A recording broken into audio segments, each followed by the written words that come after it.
Hey, wonderful people, and welcome back to the Silver Coin Podcast. This is already the fifth episode, so we are already coming like a long way, right? As always, you're joined by Gal and Lan, and we are back after a short break from recording. And it's not that we didn't want to, but September was kind of like the month where we all have had time for vacation, and today we kind of finally found some spare time to ramble a bit together with Lan. So yeah, Yeah, how are you, Lan? yeah, yeah. I don't know about him, but I was lazy. I didn't want to do the podcast, and today I still didn't have time to do it, and so it's not as he says. But no, yeah. On a serious note, bunch of stuff going on, so trying to fit the podcast where it's possible, right? And we thought this one will be a bit more casual, talking about us as gamers in general, not just you know not just talk about the project and stuff, but did you get us to know as gamers as well. So this one is going to be about that, right? Yeah, as you mentioned, the last episode was kind of a bit of more technical nature, where we had our guest Maki and we talked about graphical design. And as I said, it was like a bit more technical, not as casual. And this episode, it should be probably a little bit more fun, and definitely more casual, as you mentioned. So yeah, we're talking about us as a board gamers, our favorite games, what kind of board gamers we are, how we started, why we started, how long have we been in this hobby. So yeah, maybe we can already start, and basically, Lan, you can introduce us to basically how you started, why you started. I think we already mentioned that a few times maybe in the previous episodes, but since we are talking about that, it's probably important, the reason, right, why we started, and Yeah. how long ago was that? Yeah, it was. I actually don't really remember when it was. It was like semi time long ago. It was like 10, 15 years ago. Don't know, to be honest. It was something like that, and don't really remember the exact moment also, but it was something like that. For one of the birthday gifts, I got a game of Dixit, if I recall correctly. Yeah. And Dixit, for those of you that don't know, it's like a party family board game that has these big tarot-like sized cards with nice, interesting double meaning, triple meaning graphics on them, and you basically put the cards down, and you can say whatever you want, and then everyone looks at their own hand of cards. They put the same card representing whatever you said. Like for instance, I say I don't know, king, and then I put a card down that is supposed to represent king or something of that sort, and then all of the other players will look at their hand of cards and also grab a card that they think that could represent the word king, and then the cards are shuffled, and then the players need to basically choose which of the cards that are being shown is the card that was selected by the original player, so the one who said king and put his card down.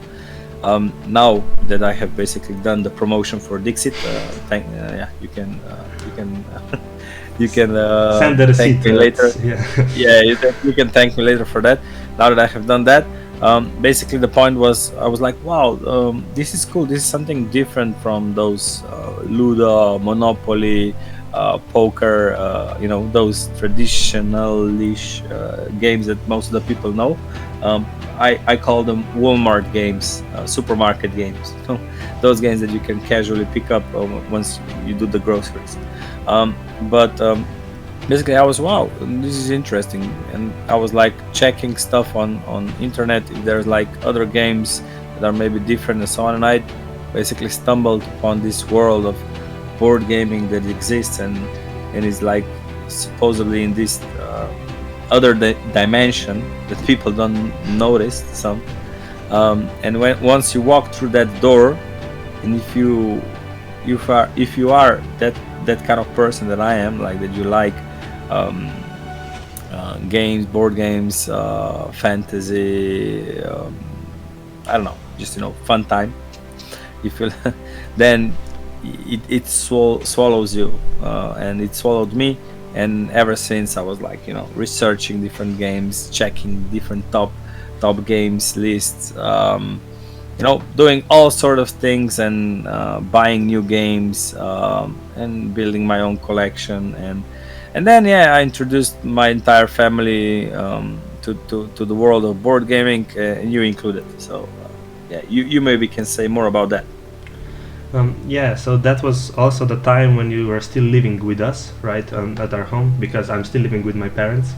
I'm a mama's boy, it's 21-year-old, but still.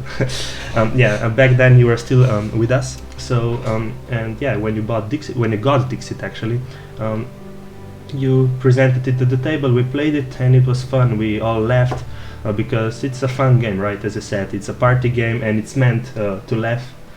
It's meant for you to laugh, right? And yeah, so we all had a good time, and we all spent their time together, which was basically one of the things we felt was missing in the previous, I guess, years.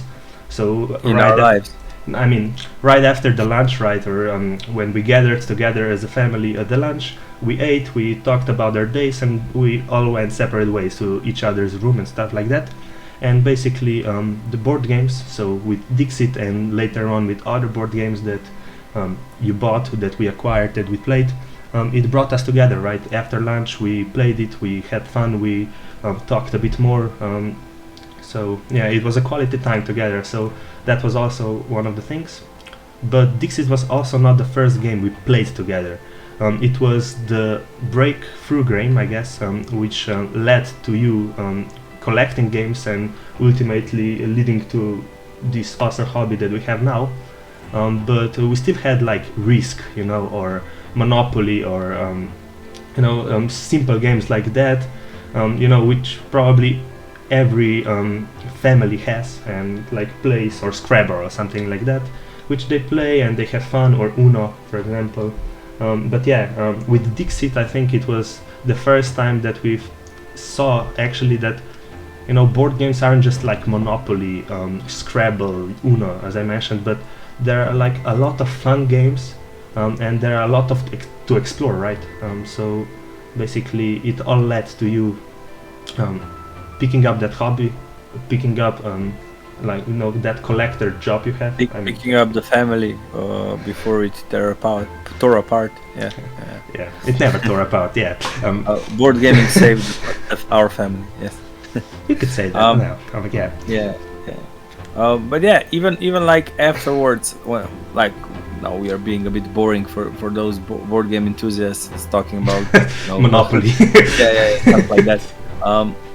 But basically, even afterwards, like when the hobby developed and many games came and left the collection and table, it was like it was, and it still is, a really good way to keep in touch with people, to invite family, friends over, and spend time with them. Not just board gaming, talking also, and seeing each other and whatever, socialize.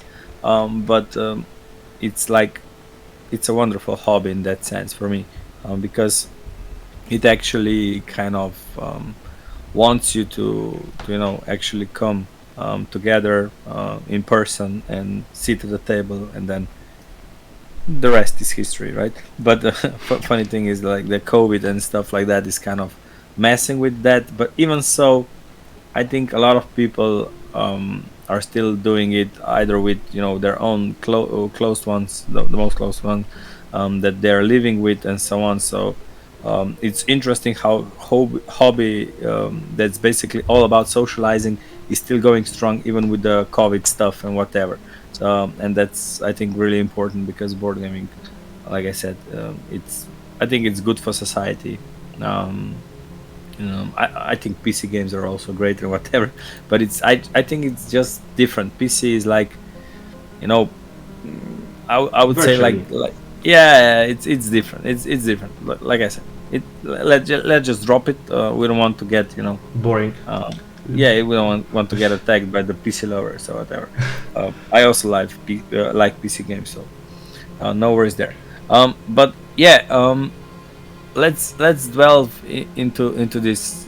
Was there a specific way you wanted us to talk about board games, or you just wanted us to ramble? You know. Basically ramble. So this, as we Yeah. established, this is a casual podcast. It's not scripted in any way. We're just here to talk about our favorite games, what we like, why we like it, and what kind of games actually we enjoy. So we can, I think we can basically start with your list of the games, right? Because you have a certain scale when you basically grade the games, and you also this is also a fun part, because if after each game we play, because now we've played like hundreds of games, like I think I have on my list like 133 or something like that, that many games on there, and you probably even have more. So yeah, we played a lot of games, so this whole hobby consumed us.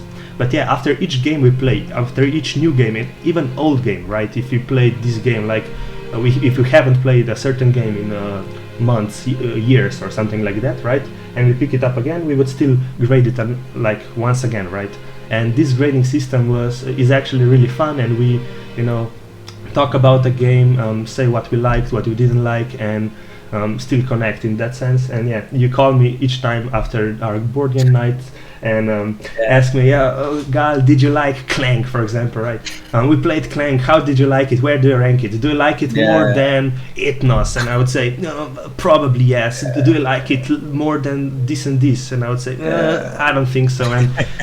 And I know. Yeah, and also we also have a scale. I think it's for 1 to 11 or something like that. You can maybe talk a bit more about that, because I found it interesting, and if we talk about our favorite games, we might as well mention that. Yeah.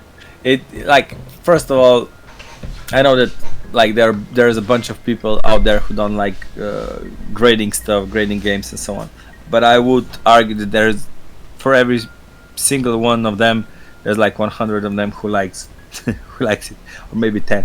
But basically, yeah, I love it. I just love lists in general, organizing stuff and whatever. It's just the way I tick. So yeah, we do have that, and the grading system, it's nothing special. I actually took more or less what BGG has, so Board Game Geek, for those of you who don't know it.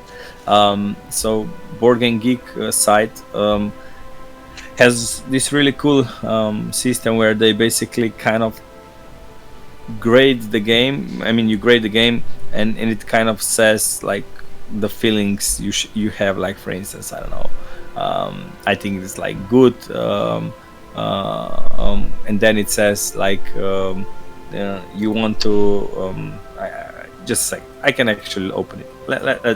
Let's not talk for my ass. So BGG, let's say Silver Coin Age of Monster Hunter, because we have a BGG page. And if you go there and you click 10, we really like you. But anyway, if you would do that, if you would go to Silver Coin Age of Monster Hunters and you would grade it at 10, it would say outstanding, will always enjoy playing. So BGG says if you grade it at 10, it means will always enjoy playing. If it's, I don't know, if Silver Coin Age of Monster Hunters is 1, then it's awful and it defies game's description. I always find that part really funny.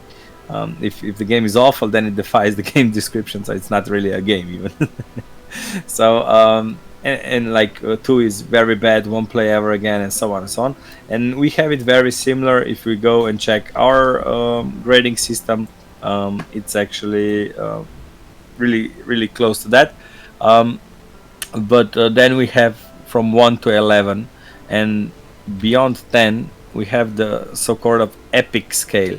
Like 11 is epic, it's more than outstanding, it's epic. And what I wrote as an explanation for the 11, if any game gets close to that, it's hyped about playing special.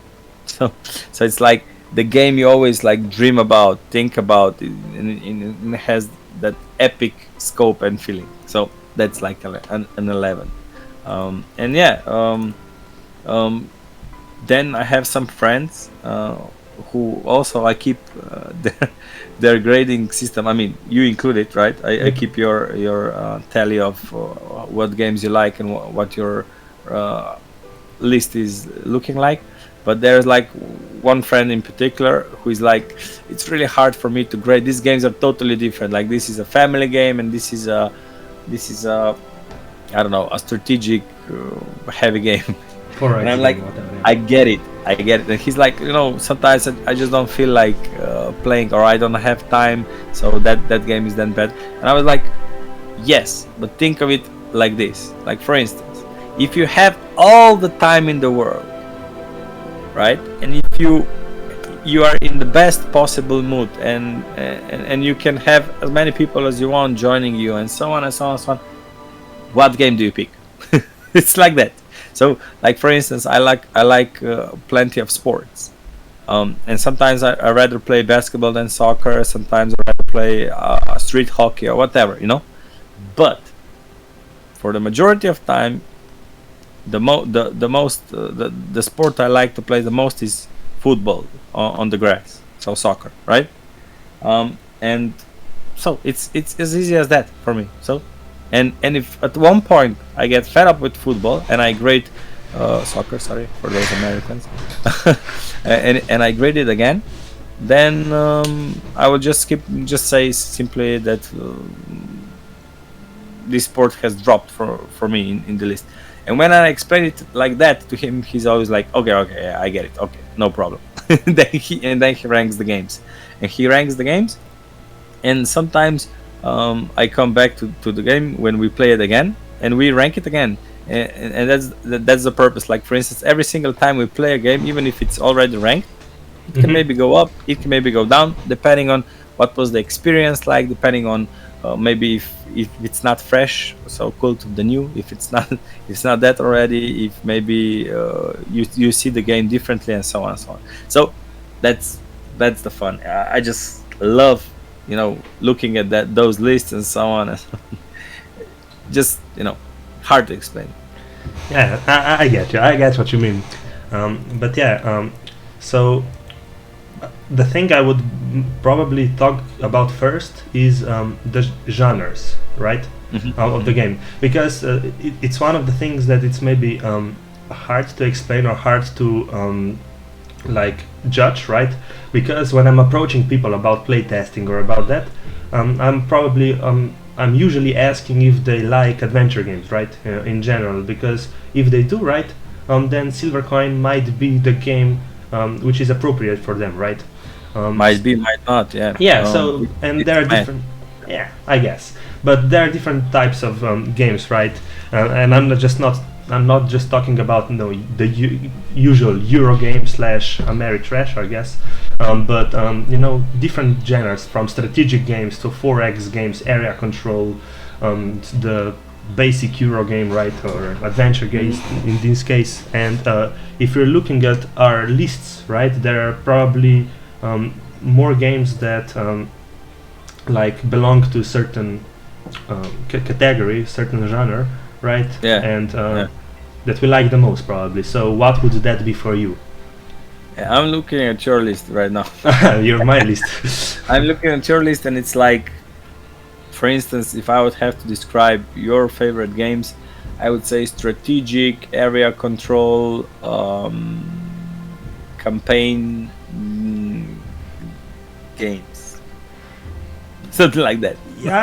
I guess I would agree. I actually thought about that a few times before, right? I was thinking what games do I actually like the most? And I was like, probably 4X, area control, something like Twilight Imperium 4, which is still my number one game. It's yours ranked 11, by the way. It's in the epic category. Yeah, this is the 11. I have 10. No, I have 11 games. 11, yeah. I have 11 games that I rank 11. One game that I rank 10.5, and 2 games that I rank 10. So 14 games that are 10 or above. Yeah. Like for example, if compared to my list, there is just one game in 10 or more. But that's because I'm trying to be kind of harsh about about the grading system, so that Yeah, I you're can always. extremely objective about it. It's not just objective. I'm kind of like, saving the place for like one day there's silver going to coin. be a game. Yeah, of course, for silver coin, definitely. But no, like, I'm like saving this spot for like, one day there's going to be this game. It's going to be so amazing, and it's going to get this to this spot. But I'm going to grade it like 10.5. It's like, why not 11? Because then maybe someday a new game will be born. I mean, created, developed. Yeah, because the Exactly. perfect game doesn't exist in your mind. Yeah. Yes, And yes. in my So and in- already I want to dream that there is always something you can do that, you can do better. makes Yeah, I'm. better, even more epic. And I don't know, like maybe like 5 years ago or 10 years ago, when I was, that's the thing. When you're new to the hobby, you're like, whoa, this game, and you're dreaming about this game and so on. And maybe then it was 11, but then you're like playing all these games, and you're not as you're not as charmed by the game anymore.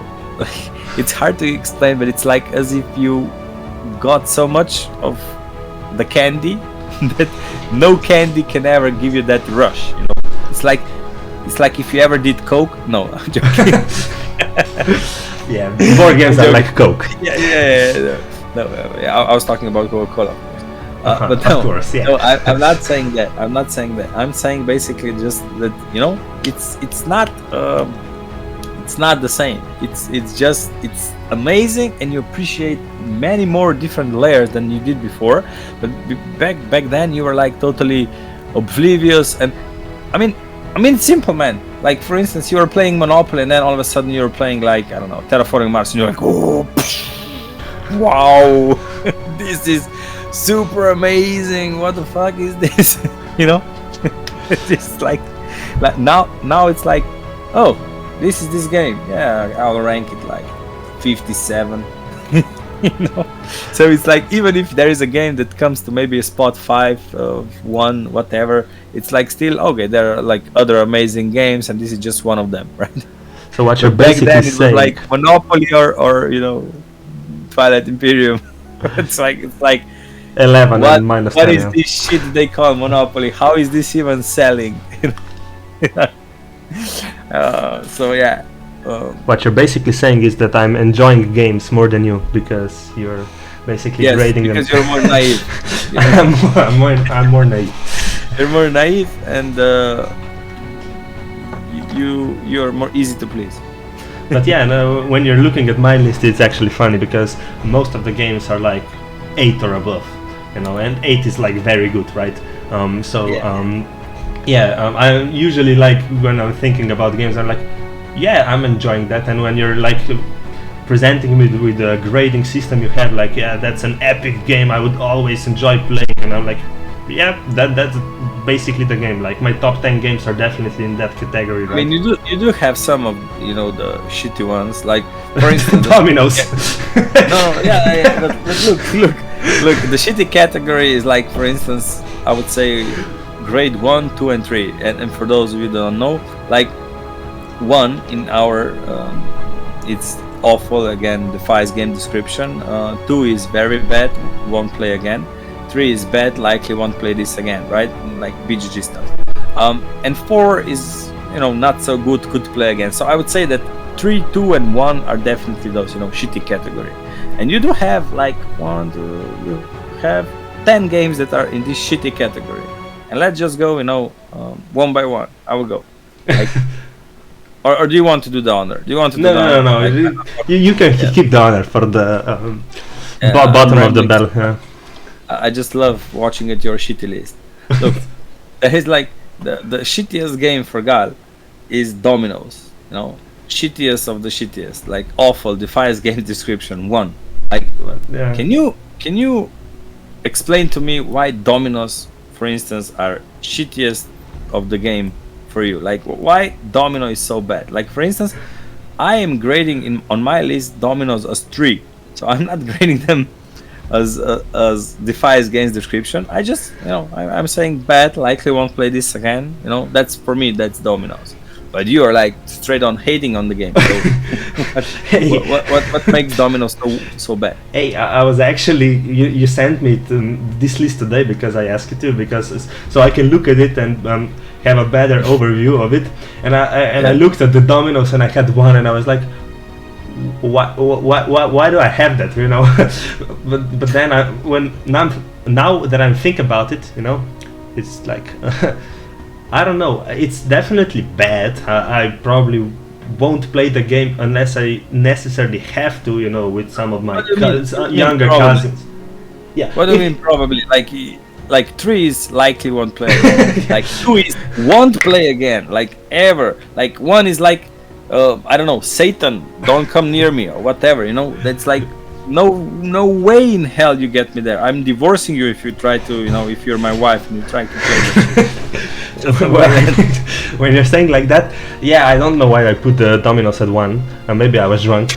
I would probably now put it at like 2.5. I won't play it again. I mean, I won't play dominoes ever again unless I ultimately have to. You know, for example, my younger cousin comes to me and, you know, drags me by my leg and says, "Please play dominoes with me." I probably would. Okay. Yeah, but those are just the feelings. Now, like, we are designing this game, you know, Silver Crown Age of Monster Hunters, right? For those of you that maybe lost track of what's going on in this episode, but we are designing this game.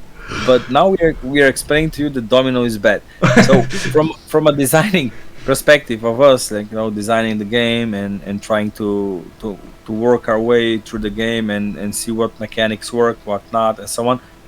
Why is domino, like, you know, a bad game for you? Like, which mechanics are bad? What doesn't work with dominoes? Like, if you try to explain it from a designer's point of view, what would you say? I mean, first of all, and tread carefully, because I'm sure that there are like some domino lovers.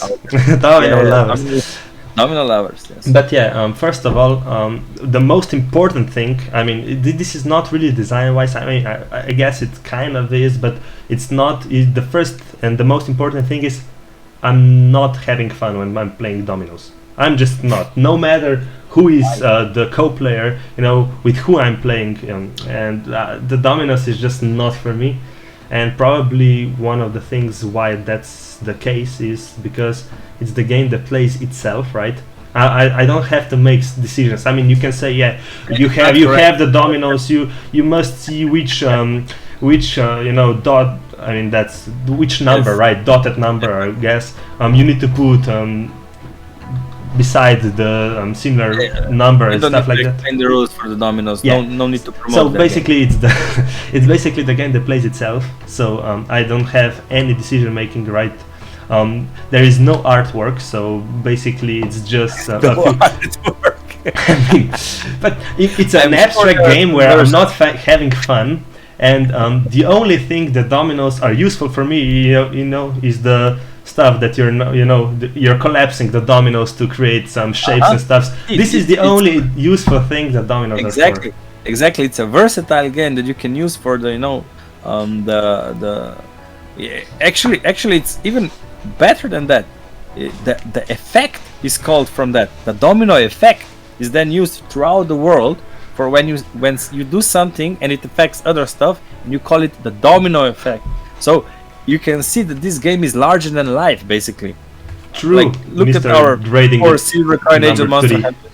Yeah, you think like it's not even catchy. You think someone is going to say something like, in 10 years, this is the Silver Crown Age of Monster Hunters effect. No way in hell. First of all, it's too long. too long. Second of all, like domino is basically transcended humanity and and all the things that we do. It's like its own universe now. So I think you're hating too much on the dominoes. But let's move on. Like the second game on your list, like the second shittiest game on your list, it's ranked 2.5. So now we are, you know, jumping. Like dominoes were way down in, you know, I mean, yeah, totally shitty game. But now we are jumping to another dimension of really bad games, but light years ahead of dominoes. And we are talking about Luda. Luda is called in English. In Slovenian language, it's actually, if I would translate it, it would be like something like men don't get mad. Yeah, men don't get mad. I guess. Men don't get mad. like totally different title of Ludo, right?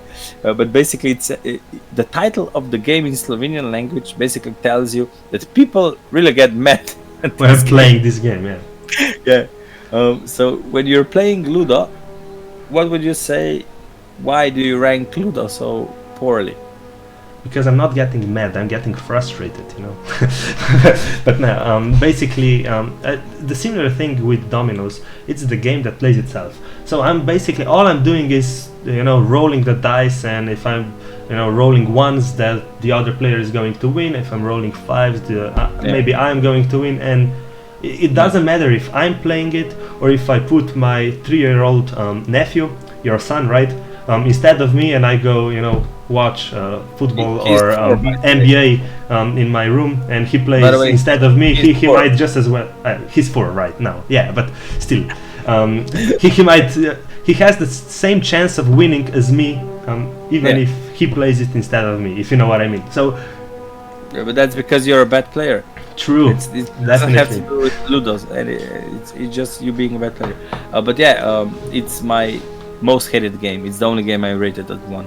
Ludo, I absolutely hate Ludo. Like you said, like it doesn't matter if my dog plays the game. Like it doesn't really matter. Like just roll the dice. Sorry, the die, and just move around.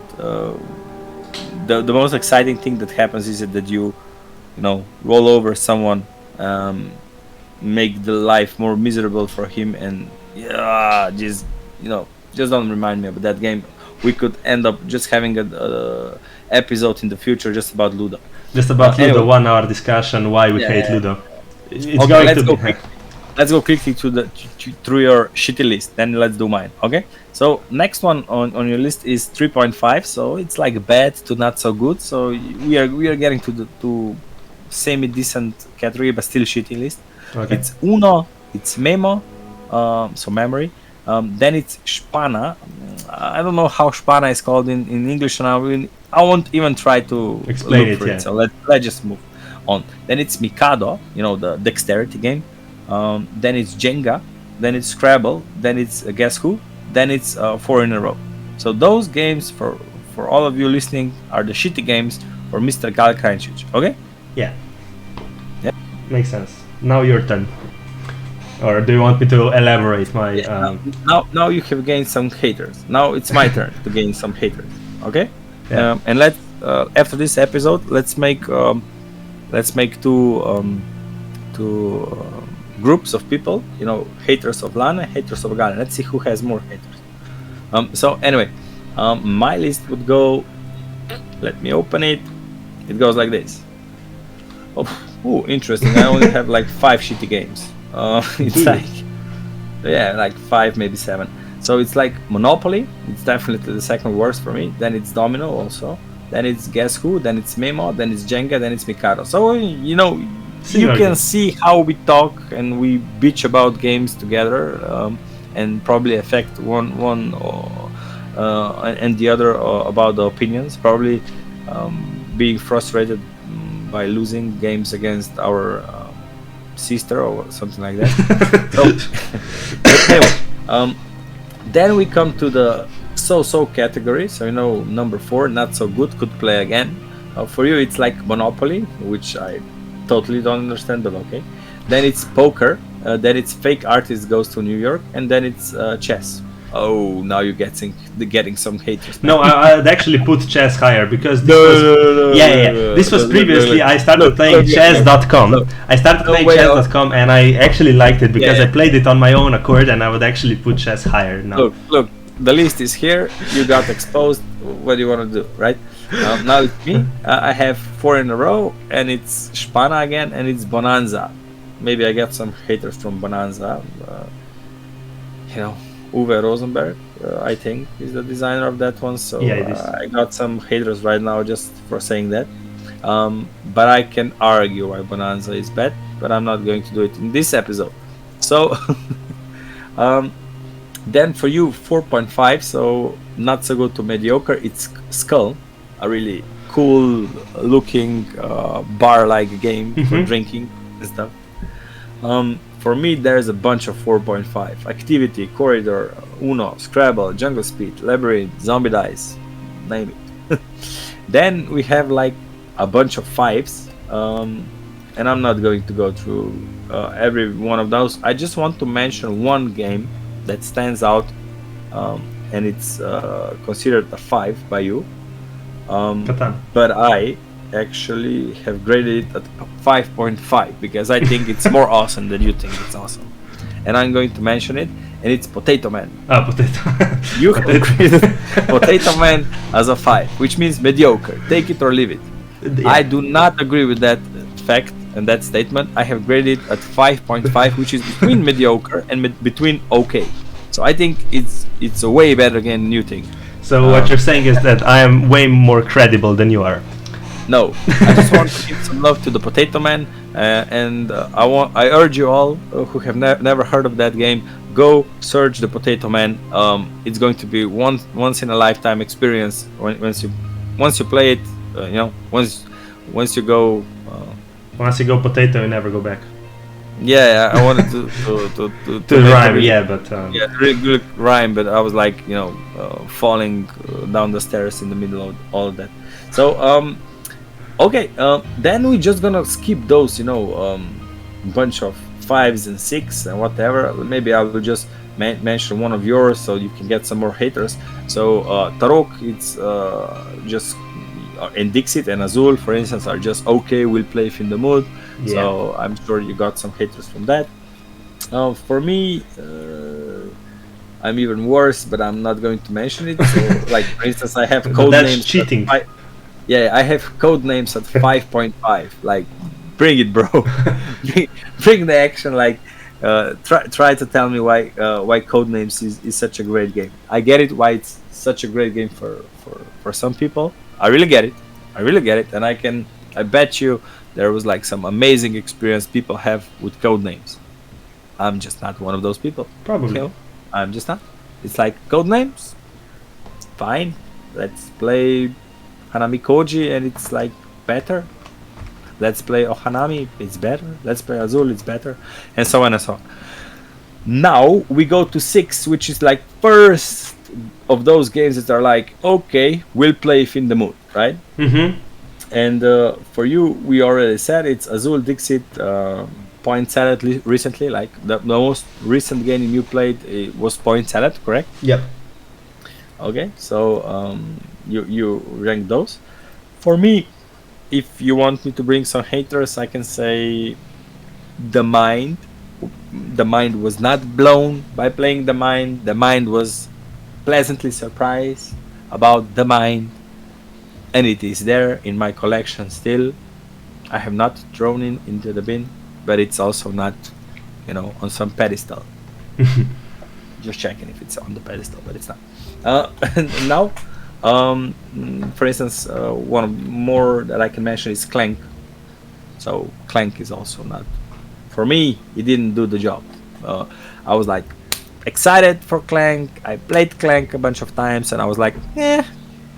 So then we go to the 6.5, which is edging near the good territory.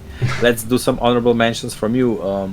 Friday, for instance, Code Names, edging to the good territory, right? Exploding Kittens, you played that quite recently also, right? So and Pandemic, like those were like honorable mentions from you. From me, the honorable mentions for 6.5 would be like Santorini, Galaxy Trucker, Prosail, Dixit, Awkward Guests. Awkward Guests, by the way, yeah, good game. How can you say Pandemic? It's good? It's 6.5, it's not 7. Yeah, it's not good. Yeah, it's below good. It's below good. Pandemic is below good. Z Garcia, come bro. We are not getting Dice Tower review anytime soon, and especially not from no way from Z Garcia. I know that you're not into those games. You're not making those games. So now we go to the 7. So goodie games. Let's just mention that for you a 7 is the lowest 7 is ranked at rank 87. Okay? Yeah. And to surprise of my own, my lowest ranking of number 7 is 77. on my list.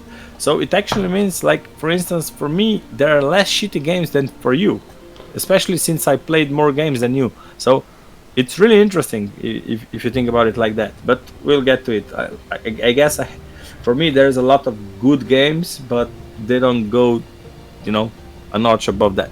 So for you, for instance, a good game would be, Mysterium? Mysterium. You don't have like many sevens, do you? No, I have 5. 5 7. Exactly like 5. 7.5. Okay, but yeah, Marvel Champions, Robinson Crusoe, Shadows over Camelot, Citadels, and Mysterium. Yeah. So those are the games, and you can see Neja down in the look at her, no. So yeah, that's my girlfriend coming to join our stream Our in the night podcast. now. Boost our viewers. We'll have a big Like, I'm thumbnail. being all quiet, like elephant in the porcelain shop. I also but- have my girlfriend in the back, so if we just combine our strengths, maybe we can, get a bunch of viewers, put a thumbnail like girls playing board games or something like that. Yeah. And bam! You mean girls want to be on podcasts? You mean? So anyway, and you can also see, you can also hear my doors creaking behind me. So I need to, VD40. I need to do that stuff also. But okay, let's go back. Let's go back to the. Back to the good games, to the 7. So for my 7s, I will not mention it because I have like 27s or more. Maybe like 2-3 of them. 7 Wonders is a 7. I appreciate 7 Wonders as a family game, and that's it. It's a good game. I will never understand people who say it's a like 10 or whatever. I mean, okay, never. For me, it doesn't. It's no way there is like an amazing game or whatever. I do have Go, so Chinese version of chess. It's not Chinese version of chess, of course, but you get me. Yeah. I have a Go, for instance, under 7. Tapestry. Love to Stonemaier games. Tapestry is a 7 for me. It's not more, but it's 7. And now we go to the 7.5 territory where you just decided to put the half of your list there. Like you have like 25 games. 26. You have 26 games under 7.5, which is ridiculous, bro. 7.5. I mean, yeah. Yeah, but okay, cool. Hey, there's 1 8 there. I can see an 8 there. Yeah, there was a mistake. No, it was an 8, but then you drop it, so it joined. Okay, yeah, okay. I Joined the see. most massive group of 7.5. It wanted to be in the Yeah, my bad. or most massive. Here you have like One Night Ultimate Werewolf, which is like one of your favorite games. Favorite games, the rank 72. Yeah. Rank 72. You also have The Mind. We also have Twilight Struggle. Like, You bunch love of- Twilight Struggle. I have not gotten the same feeling about it, but it's still a and good you played game. it like once. You played it once. With I me. played it 2 times, but you just count played it one once. because one's what like. We have marked it. You have played one, and you lost so poorly that Okay, but anyway, for me, 7.5 is like Diplomacy. Here, a lot of people would kill me. Like Diplomacy really has some mechanical issues. It's a really old game, but I appreciate it for what it is. And I think that you can do with a bit of house ruling, you can really make it into an amazing event game. You wanna tell what we do when we play Diplomacy, Gal? Yeah, we roleplay, and it's fucking amazing.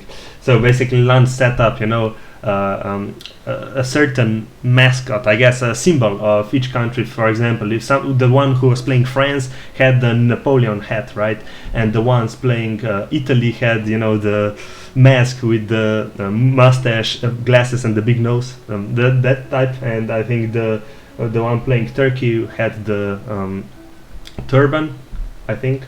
And etc. So everyone was like in their own nation, role playing their own nation, and it was fun. And then when we were having discussions, negotiations, it was funny because French, come here, France. And he talked with France, and he had that Napoleon hat there, and you couldn't take him seriously. Yeah, it's fun. House ruling is fun. Yes. So we move from the 7.5 to 8 category to 8, which is 6. where I would. What? I have 6 games. Yes. But what I would say here is where I would usually. This is me being me. Draw the line and would say, whenever people rate games at like 8, usually, I would say, okay, now watch out. These are really games that these people love, that really like, right? For you, that's like 56 of your games are 8 and above. So you really like, a lot of games. Yes. For me, it's only 31 of those. So here is the difference, the main difference in our list. Like when you come to this like 7.5, 8, it really drops, like how many games make it that. But for you, let's go. Like for 8, you have just a couple of them, so we can mention all of them. So first is Chronicles of Crime, right? Yeah. So yeah, that's really interesting. Then it's Kami-sama, which is really interesting. Sorry for me selling the game. Yeah, good.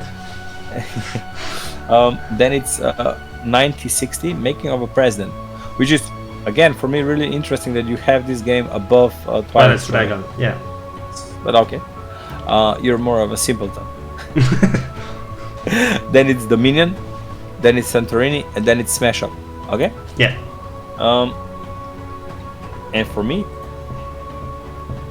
Dominant Species Marine is ranked 31. This is the newest game. Okay, not the newest game. One of the newest games in your collection. That came, and it was good. It was really good. Twilight Struggle, that we mentioned before, is ranked 30 in my collection. So Twilight Struggle is ranked 30. And then it's like others like Kemet, Blood Rage. Yes, Blood Rage is here. Seventh Continent, Varash. Varash is one of those games I was really impressed by.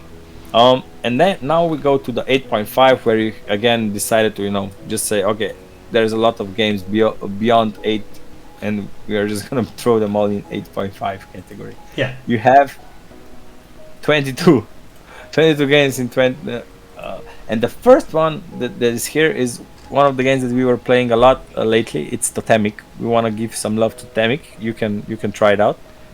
Give some love to Totemic. It's awesome. Do a cool promo of Totemic. So Totemic, you're playing one of the 18. I think it's 18 or 19. 19. One of the 19 animals, and you're trying your best to assert dominance over one of the other 19 animals, and you do that. No, if you're playing again one of the 19, then you're one of the other 18. Yeah, one of the other correct. 18 animals, and you're trying to assert dominance. And if you're a smaller animal, you have greater abilities, stronger abilities, and if you're a bigger animal, you're like tough. You have a lot of HP, a lot of power in this sense. And I mean, the game itself is fun, but what makes it awesome, what makes it 8.5, is when when we're having this type of tournaments. Each one of us plays one animal, multiple animals, and we have this kind of playoffs, and they are battling each other, and the ultimate winner then takes it all. And when we have this type of tournaments, it becomes more fun. This is also why this type of tournament trees, yes, playoffs. These are not the NBA playoffs. These are the Totemic playoffs, which are more fun. The Totemic playoffs, where Spider went against the Bat and Spider won, where Crow went against the Stag and Stag won, where Cougar went against the Snake and Cougar won, and where Rabbit went against the Wolf and the Wolf won, and where Fox went against the Catfish and Fox won. And the last 4 pairings were Porcupine versus the Eagle and Mouse versus the Bear. and Eagle and Bear won that one. And now we have a matchup that we need to play, like the quarterfinals. It's Wolf against the Bear, Fox against the Stag, Eagle versus the Spider, and the Raccoon versus the Cougar. In the comments below, please write which of those animals are going to beat the other one. Who is going to be the ultimate dominator of animals? Yeah. But yeah, Anyway. Totemic is then definitely on the fun part. Yes. Let me quickly check where Totemic is on my list. Yeah, I mean it's on 7. It's a good game. 55, rank 55, but still really good game. Yeah. Okay. Yeah. Then if we look, let's just go. You know what? I was like, my 8.5. It's like from rank 22 to rank 12. There's all 8.5, right? So almost top 10 if you're 8.5, right? Mm-hmm.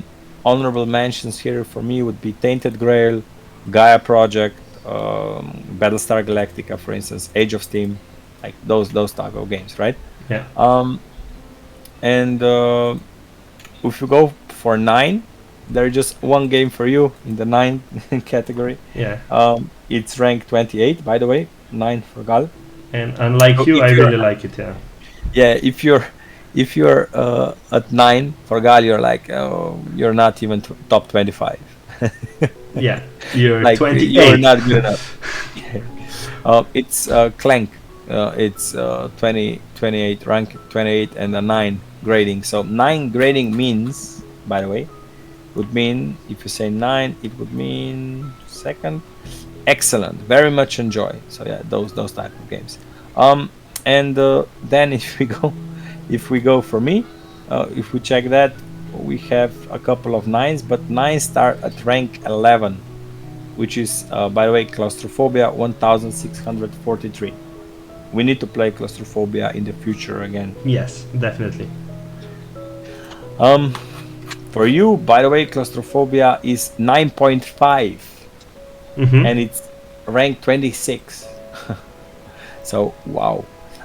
And then you have a bunch of 9.5. You, by the way, also graded Silvercoin Age of Monster Hunters a 9.5 at the time. Yeah. I don't grade games that I'm designing ever, so I'm not going to grade, and it's hard for me to grade it. Yeah, but you asked me. I asked you if you want to do it, and you did it. So it's interesting. It's rank 18. Silvercoin Age of Monster Hunters was rank 18 for you. We tried to do it better and try to make it come to top 10 in the guide list. But anyway, what is interesting also is, like for instance, that you have here Falling Sky, which is a coin game. So a really heavy game, kind of, war game. Mm-hmm. So that one is interesting also, so people can see that you actually play some real games, not just pandemic and Ticket Ride and those easy stuff. But yeah, then we come to 10 with you, rank 14. If you are 10, you're rank 14 and 13. Yeah. And you no way in hell you're coming to top 10 if you're ranked 10, if you have 10. So, and 10 are, by the way, Battlestar Galactic and Maria. Yeah. ¿Por qué Maria? Okay, Maria. But yeah, I really like both of them. We haven't played Battlestar Galactica in actually more than a year. I think it was like 2 years ago that we played it, and you also had you also gained the expansion. Meanwhile, so it's definitely expansions. Yeah, actually. So it's going to be even more fun. I hope, at least when we play Battlestar Galactica again. But yeah, it was an amazing experience when we did. So yeah, and Maria is also a fantastic game. I definitely like that strategy war games, and Maria definitely was fun. It was definitely fun because you can play it at 3 players, and there are not many games, especially not those war games, right? When you can play it as 3 players, and Maria has this schizophrenic. I don't know. He's Yeah, schizophrenic player. Yeah, yeah. Russian is the schizophrenic player.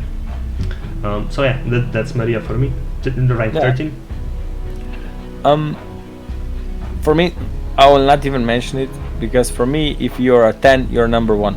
So and your number one is? My number 1 is Twilight Imperium, 4th edition. That's the cornerstone to beat for me and Lan both. Yeah. But basically, it's a 10.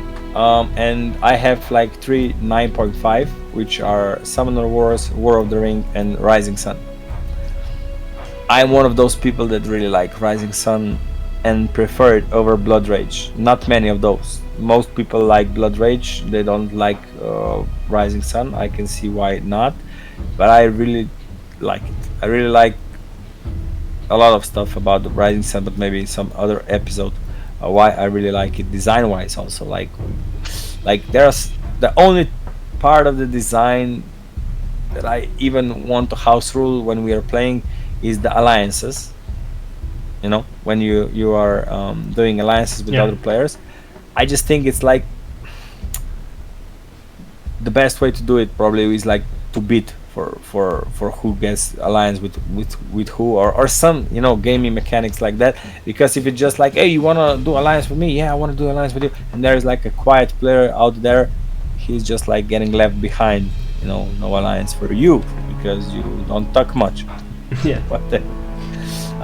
So anyway, then for you, so 10.5 is diplomacy for you.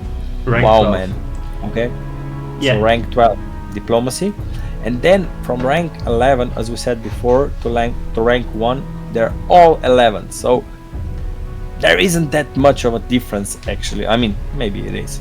You can say it more, but all of those games are for you epic and you really love, and so on and so on, right? Yeah, so as we said, probably if we shifted my list like one grade down, it would be kind of similar to your list to some degree, because you're just like reserved to grade any game 11, right? But I don't have this problem, right? Because I just like think of it. I don't mind like if I put 20 games at rank 11 if we have grade 11 at this point, right? Because if I have fun, if I think it's epic, I will grade it 11. I don't want to think about but it's probably not the perfect game, and maybe the perfect game does exist and sometimes maybe will exist in the near future or something like that. So I don't concern myself with those things. So I basically just for me interesting part here would be like one of the games that I would mention is like, for instance, you have at rank 9 as epic, you have an older game called Axis and Allies Anniversary Edition, right? Yeah. Talk me why this is for you an epic game, rank 9. Why is it like head to head with War of the Ring and stuff like that? So as I mentioned, I really like those type of war games. I mean, it's not exactly a war game, but it's definitely in that sense, right? And when the thing I don't like about Axis and Allies, I mean, I dislike to some degree with every game is the static alliances and the static starting positions. So it's always the same, it's always similar. But still, I really like the strategy, this type of strategy games, where you have your army, where you're moving, you're trying to hold the lines, you're trying to gain territory, area, right? And to basically tactically or strategically, I guess, beat other players. So, and Axis and Allies is definitely a grand game like that, and we played it, I think 2 times now, and both times I had it was really fun. So yeah. Like the interesting part about it is like you can see mechanically like Axis and Allies is like a risk like game, really nothing that special. I guess some of the mechanics are really luck driven combat system, but it's about the experience, right? And especially like for most of these games, like top 10 that I'm looking here, we have a couple of things to add to the game, like house rules, or we just have like these really good Additions. additions and synergies between the players that are playing the game. Like if we go down the list, so for those of you that can see it, let's say so rank 10 or let's say with 11, since it's rising sun for you also, then it's rank 10 is War of the Ring, rank 9 is Axis and Allies Anniversary Edition, rank 8 is King's Dilemma, rank 7 is Cosmic Encounter, rank 6 is Tainted Grail, rank 5 is Terraforming Mars, rank 4 is Through the Ages, rank 3 is Game of Thrones 2nd Edition, rank 2 is Summoner Wars, and rank 1 is Twilight Imperium 4th Edition. And now if we go like just a couple of games, first of all, for Twilight Imperium we have this like custom grid system for the hexes to be placed on.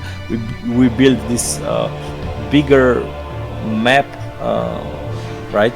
Yeah. And we have like this special system on how we do it, that's like fair and interesting, and makes the kind of a mini game before even the game starts, right? How we select the races, how we build our galaxy and stuff like that. It's really interesting. And then like for instance the second rank is Summoner Wars. Again, Summoner Wars on its own is a really good game, I think, but what makes it amazing for both of us is just the tournament we did. Yeah, we did like the tournaments, like we had this like epic online tournaments. We had the we went on a family trip in Dominican Republic where we played Summoner Wars when we were on on that sandy beach and stuff like that. Like the tournaments make this game amazing and make this like experience you don't forget. Like that's about that. Then Game of Thrones, for instance, rank 3. Like for Game of Thrones we have this system of sending ravens, like like we have this pieces of paper. So I don't speak. Do you wanna explain to the people how we do Game of Thrones?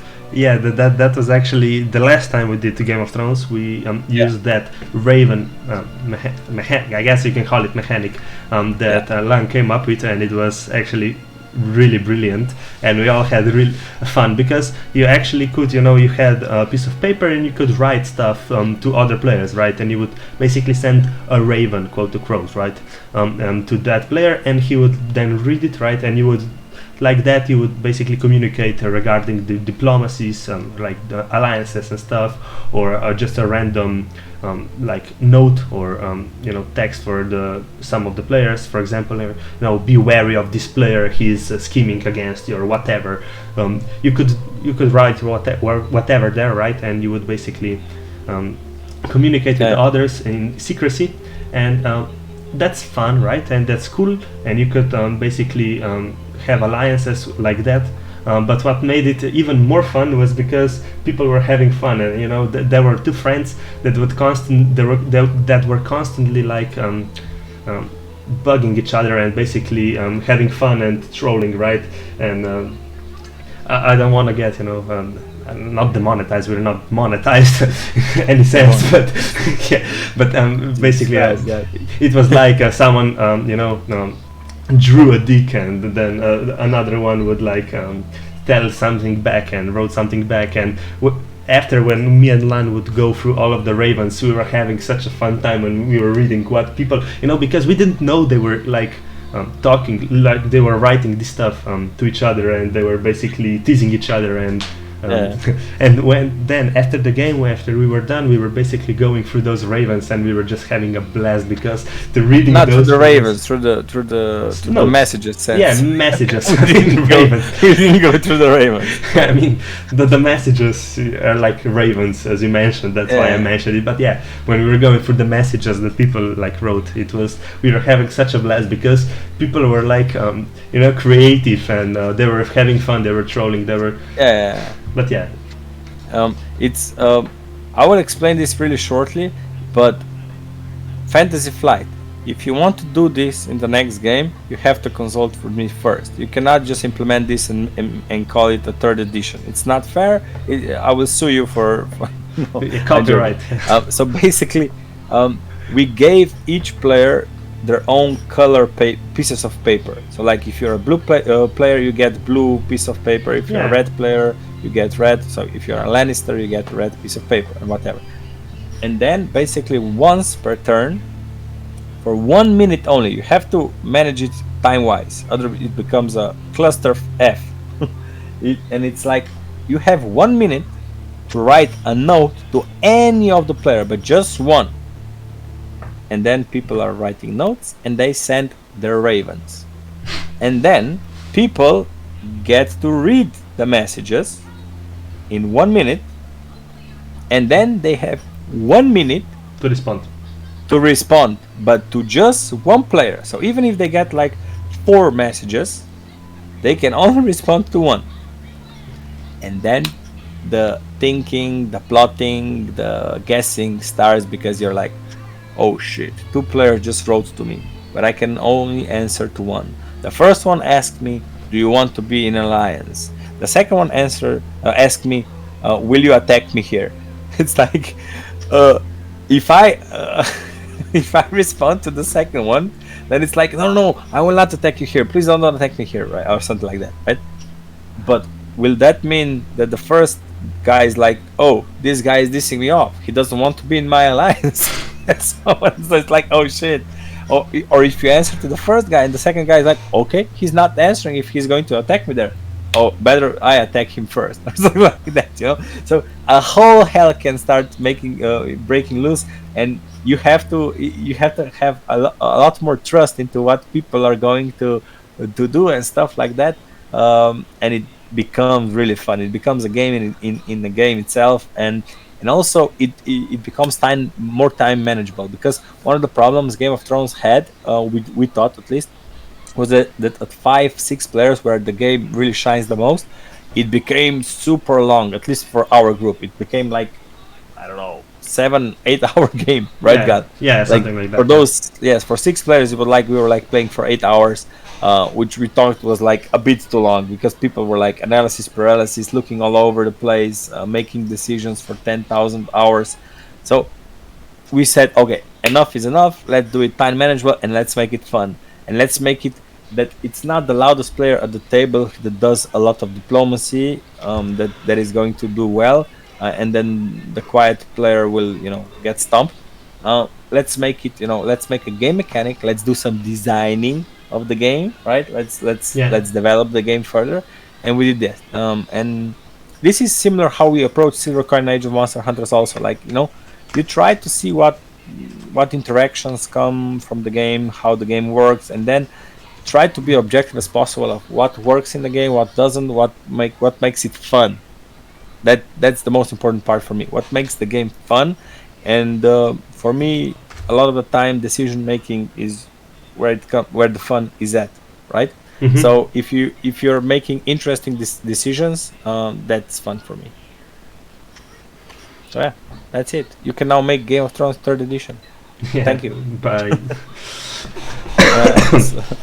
So anyway, that was our list. You wanted to talk about anything else? How long have we been talking anyway? We have been talking for over an hour, so this episode is actually longer than any previous, but I don't mind personally. I hope yes. The listeners, the viewers also don't mind, because we are mainly talking here because we're having fun, because we're passionate about all this stuff, and especially when we're talking about our favorite games, not just Silver Coin, right? Because we can talk about Silver Coins for hours and hours, but when we were mentioning like our favorite games, why we like them, our experience we had with them, like for example this Game of Thrones or Summoner Wars or something like that, when we played it like dozens of times and really enjoyed it, and you want to mention it you want to share it with other people, to see what you saw, stuff like that. So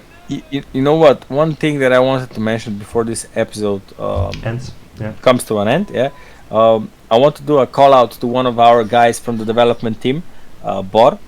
I have his list of favorite games also, and his favorite game, I have to mention, is chess.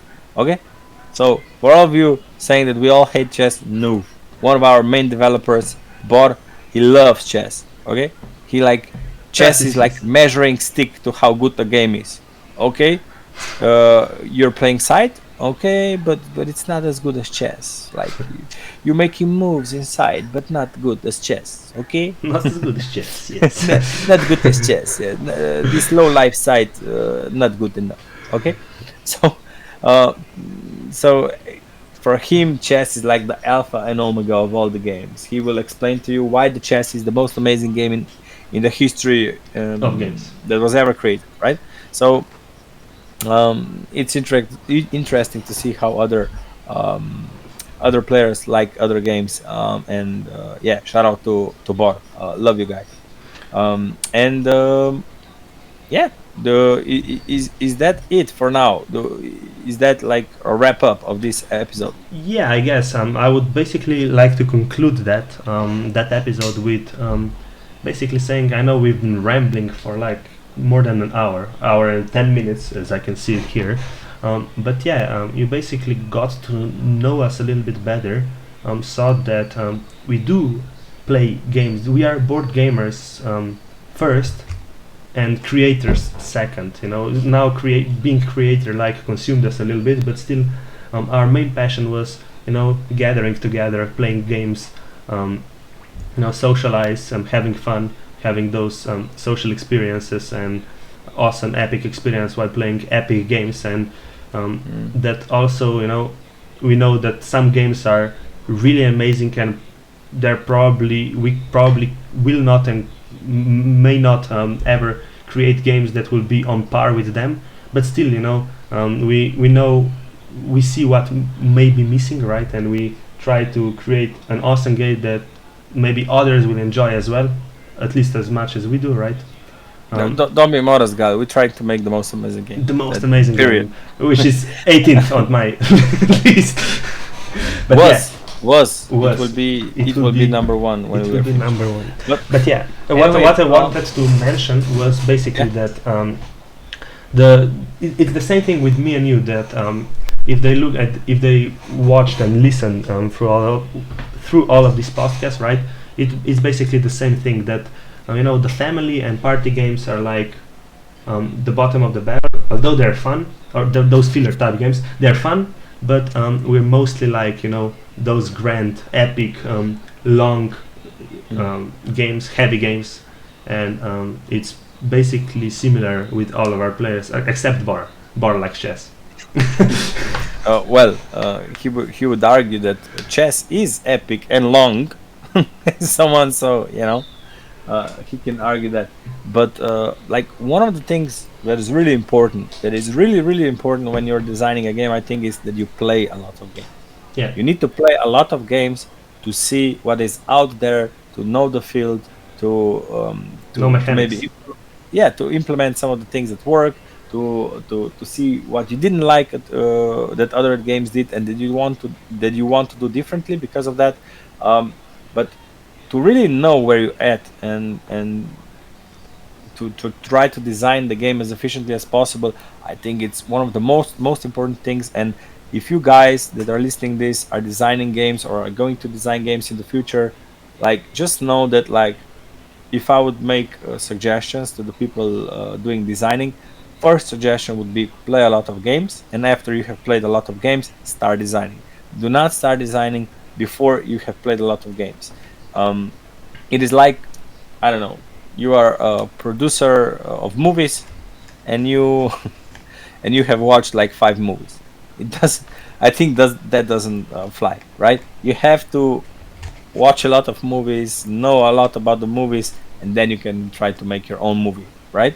Yeah. And same is about designing the games, and that's why I really love it, not just for the experience, because we have been playing Silver Coordinator Monster Hunters a whole bunch of times, but I think it's really important for us that as we are doing this project and we are still developing the game, and we are going to until the very last day, that basically that we are playing other games, that we still are not caught just in this universe and these mechanics and so on, but we still see what's out there and remember the old stuff, then see the new stuff. And even if there are smaller games and so on, sometimes they have some really cool, some really streamlined ideas and so on. And all of that is really important when you're making a game. So play a loads of games. There are tons of very, very good games out there, and I'm just happy when I'm looking at my shelf. They're called, by the way, Gal, they're called shelves of shame, or shelf of shame. The games that you didn't play, they're called the games that are not been playing. That are basically they are on the shelf of shame. I have a few of those games, but I'm trying my best to make sure that there aren't many. Right, we are constantly playing new games, maybe even too much, but definitely, like there are plenty of games that I think we are all looking forward to Mm-hmm. getting to the table, right? Yeah. And we are going to do that in the following weeks, even though we are just designing and so on. We are still playing other games, and trying to have fun with what's out there. Yeah, and with that, I think we can conclude this longer episode. I definitely Yeah. had a lot of fun recording. I hope you did as well. Anyone that stick to the end. Yeah, it's going to be a blast watching it again when all is said and done. Yeah, So I can't wait to see it. And subscribe if you're new. Like the video, that stuff. We are going to bring out more content. We are going to bring out some other stuff apart from the podcast. Let's play video is near in the future. not so future plans. So we are going to do that probably soon, right, Gal? Yeah, For Silver Coinage Monster Hunters, and we have some other cool ideas also. And so yeah, we just want to this is our platform. This YouTube channel is our platform to basically bridge the gap between just us designing the game and you guys just watching this project from afar. Here is like a closer look behind the curtains, behind the project and behind us as people designing this, so you can see that we are just normal dudes as you guys, in terms of just being board gamers, nothing special, just had this crazy idea about making this project, and yeah. uh, and that's it basically. That's it. Okay. Yeah. Hey, thanks, and see you next time. Stay tuned. Bye. Bye bye.